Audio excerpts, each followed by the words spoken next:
This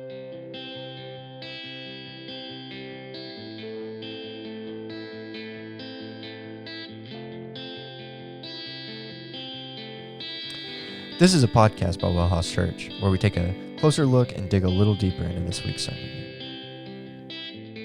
What's going on, Bible nerds? We're talking about Acts 9, and recording today looks a little bit different. Yeah, it's great. Honestly, I kind of wish we could record like this all the time. It's better for our staff. It's easier. Oh. We got no video. We're only recording one episode. Easter is a massive weekend for any church. It's literally the reason that we exist. And we already put out 5 pieces of unique content every week. No. This week for Easter, we put out a 6th piece, all 100% original content with a not so good Friday.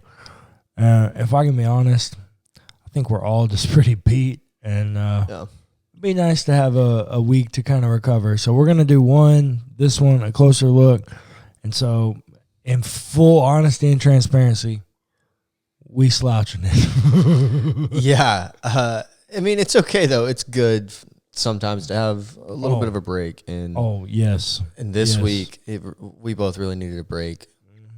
Mm-hmm. So here we are, just recording a closer look. The most casual way I think we've ever recorded a podcast, and it's great. We've got McDonald's sitting on the table. It's great. I've got whiskey and Coke sitting next to me. We're chilling. It's a vibe. I love it. I wish we recorded this way all the time. Yeah. It's also 10:30 at night on Easter Sunday. We've been running Easter egg hunts and doing all the things. So, And I still have more work to do. Yay. Yeah, me too. I got to edit this podcast. All right. So let's jump into this. Let's do it. The first thing that I think you should know about this text is chapter 9 opens with Luke drawing your attention to the fact that Saul the Ravager, Saul, this person from the end of chapter 7 and the beginning of chapter 8, that person still exists. He is still breathing out threats and murdering people and asking to continue to ravage the church. Yeah. Like that guy from those previous chapters is still that same guy now. Luke is doing a very good job of drawing that out for us. And then he says that Saul asked for letters to go to Damascus so that he can continue persecuting people there. Yeah. Like, this is a bad dude. This is like a dude that's just like literally on a mission, like cannot stop. Power hungry, must demolish the Christians kind of thing. Yeah. Anyone who follows the way. Once he's out on Jerusalem, he's like, hey, let me go to Damascus. Yep. Like, let me go to the next place. Let me snuff these people out for you. That's the vibe I get from Paul. Yeah. Or Saul, as we know him here. It's just because we know this is Hebrew context. Yeah. No, remember, I know. What it says at the end of this, he's going to be my instrument to the Gentiles. Yep. He's called Paul because that's his Greek name. Yeah. Saul is his Hebrew name. So then the text says in verse 3, now as he was going along and approaching Damascus, suddenly a light from heaven flashed around him.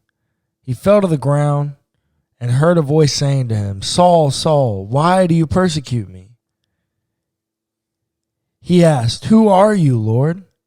The reply came, I am Jesus, whom you are persecuting.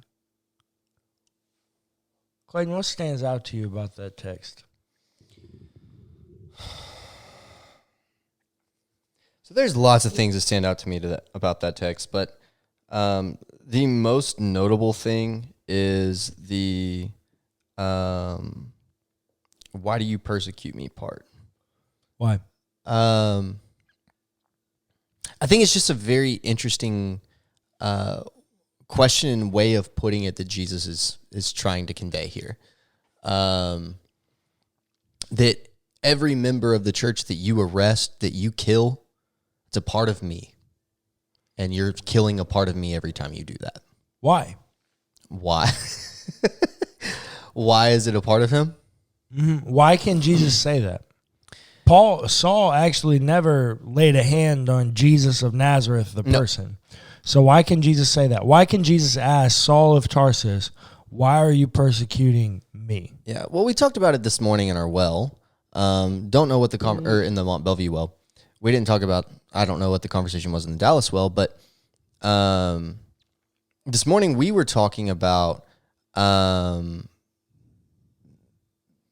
church being a part of Jesus because they are participating in life, or anybody that is participating in life.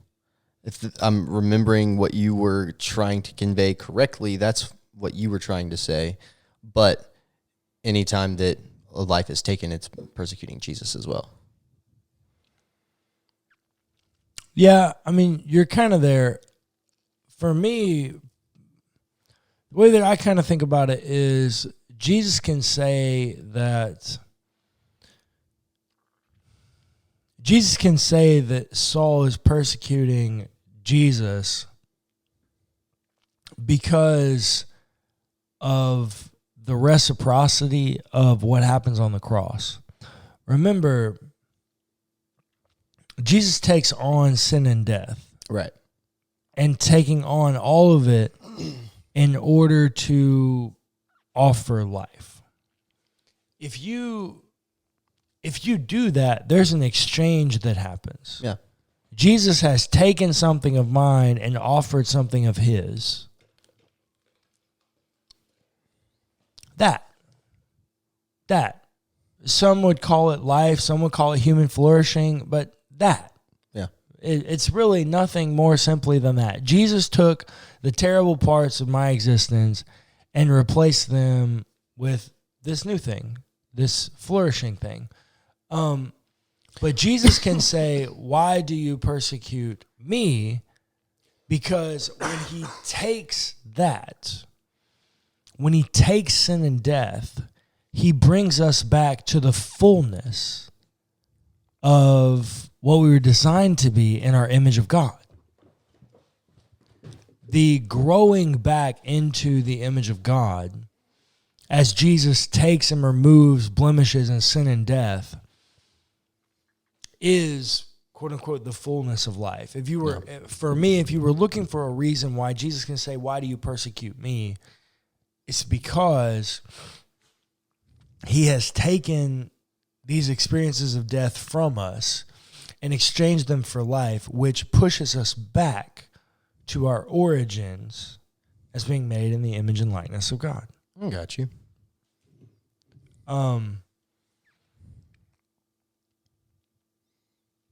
The other thing that I think should really be like just glaring at listeners about this text is the language of persecution. Yeah. Persecution is a language of power. That is a power metaphor. Only people of power have the ability and capacity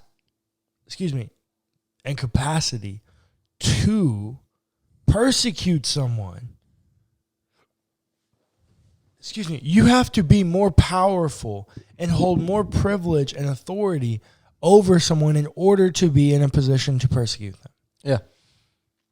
I said it in my story yesterday that this entire book of Acts is a metaphor of power, being filled with the Holy Spirit, power everywhere, the message of Jesus, the continuation of all of it, the language of Saul, the language of the temple police, the common purse, all of it, all of these metaphors and motifs, all about power. And yet we seem to so easily overlook it. I mean, how many... Let me rephrase. I'm not going to ask this as a question. I know many of pastors who think they're real powerful. That's a problem. It's a problem that there are pastors in the world that are on first name basis with politicians. It's a problem that power exists in the church. Christianity, I'm convinced, it cannot be a religion of powerful people. It can't. It's a religion of persecuted people. Our king is literally humiliated. We can't be a people of power. If we are a people of power, we do stupid stuff like Saul does. Like persecute the church according to our own zeal. But that's against the message of Jesus. And so I think all of this truth is being communicated in these very first few short 2-3 verses here in chapter 9. Sorry, 5 verses. Verse 6 continues. But get up and enter the city, and you'll be told what you are to do. The men who were traveling with him stood speechless because they heard the voice but saw no one.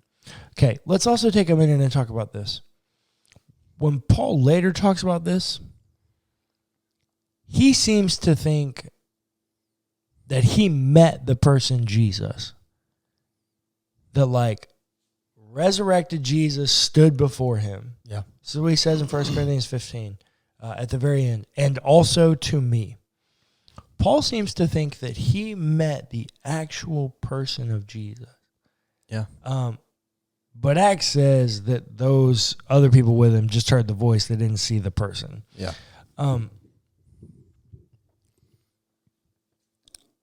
This is a great example of postmodern epistemology. Are you ever going to convince Paul that he did not come face to face with the risen Jesus? No.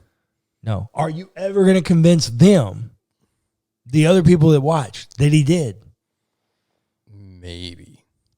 It's going to be a far cry. They never saw a person. They heard a voice. Yeah. They saw the light. They never saw a person. It's going to be real hard. Yeah. This is also, and the only reason I bring this up is because when Paul speaks about this time in his life, we talked about this in our gathering this morning, but when Paul speaks about this time in his life in Philippians 3, Paul seems to be top dog. Mm-hmm.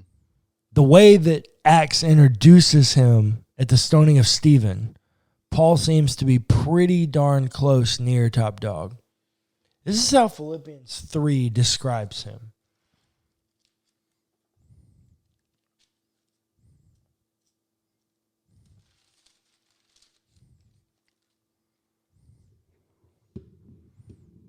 Even though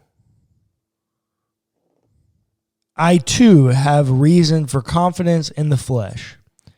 If anyone else has reason to be confident in the flesh, I have more. Circumcised on the 8th day, the very first commandment of a Jewish boy that's supposed to be fulfilled. A member of the people of Israel, ethnic inclusion in the chosen people of God. Of the tribe of Benjamin, the fact that he's connected to Israel enough to know his tribe, right? Not that he's just traveled around with him, but he's connected to the history of Israel enough to know his tribe. A Hebrew born of Hebrews, as to the law, a Pharisee, the highest office of the law. As to zeal, a persecutor of the church. As to righteousness under the law, blameless. All of these people, Paul, top dog, are just top dog Jewish dudes trying to make it up the corporate ladder for the sake of Judaism or whatever.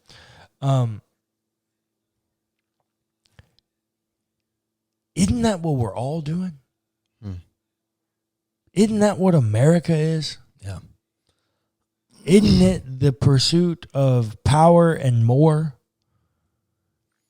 And seems like there is always something better that we could have. Correct. And usually in the pursuit of something more, you have to oppress other people. You got to step on other people. You got to step on other people to get there. Yeah. Unfortunately, whether we want to admit it or not, Saul of Tarsus is each and every one of us. Yeah. You may have never raised the knife that killed someone, But yeah, we absolutely have no problem stepping on people to get to the next ring up the ladder of where we're trying to go. We're all Saul. And that's why I love this story. Picking up in verse 10. Now there was a disciple in Damascus named Ananias. The Lord said to him in a vision, Ananias. He answered, Here I am, Lord. Stop. Here I am, Lord. Send me. Any thoughts, any memories of where that comes from? Prophet. Yep. Isaiah. You got it. Yeah. You got it. I think you should get Isaiah vibes here. God asked Isaiah to do some crap Isaiah wasn't really wanting to do. Yeah. And lots of time God asked Isaiah to do stuff without much of an explanation of why he wanted him to do it. Yeah. I think you should get some Isaiah vibes right now. Ananias, and you're about to see it and hear it in his voice. Ananias is afraid. Yeah. You should get some Isaiah vibes. You should catch that hyperlink. Here I am, Lord. The Lord said to him, Get up and go to the street called Straight, and at the house of Judas look for a man of Tarsus named Saul. At this moment he is praying, and he has seen in a vision a man named Ananias come in and lay his hands on him so that he might regain his sight. But Ananias answered, Lord, I have heard from many about this man, how much evil he has done to your saints in Jerusalem. If I can carry the metaphor that we're all Saul of Tarsus, doing it according to our own zeal, whatever, right? However you want, however deeply you want to carry the metaphor.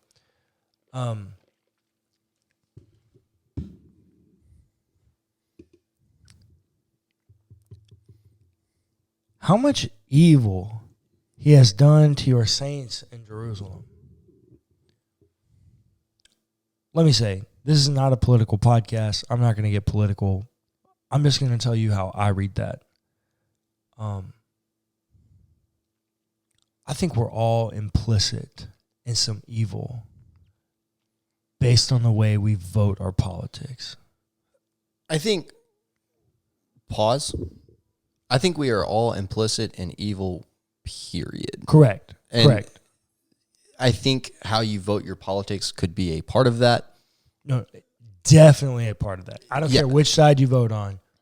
No matter which side you vote on, you definitely are complicit in evils in your politics. Fair enough. The reason that I bring that up is because we seem to be okay with it. Yeah. I think that's part of the problem. You try to justify whatever side you're voting on. Well, and how do you justify it? You justify it in comparison to how terrible you think the other side is. This is stupid. These are conversations of death. Yeah. This stupid conversation of, oh, well, my side's right because theirs is worse. These are conversations of death. If you want to have that conversation, what I, as a pastor, would like to ask you is, how does my position on this help the vulnerable? How does my position on this affect the immigrant? How does my position on this affect homelessness? Yeah. And why do I feel that way? If your answer is because it makes me more money or I pay less in taxes, I'm not sure that's a great reason. That seems like perpetuation of evil. Greed, isn't that part of it? No. Yeah, there's a balance here, and I'm not trying to convict or shame anybody here, but I do want, on a day where we're celebrating life, I do want us to be very much aware in the ways in which we perpetuate death.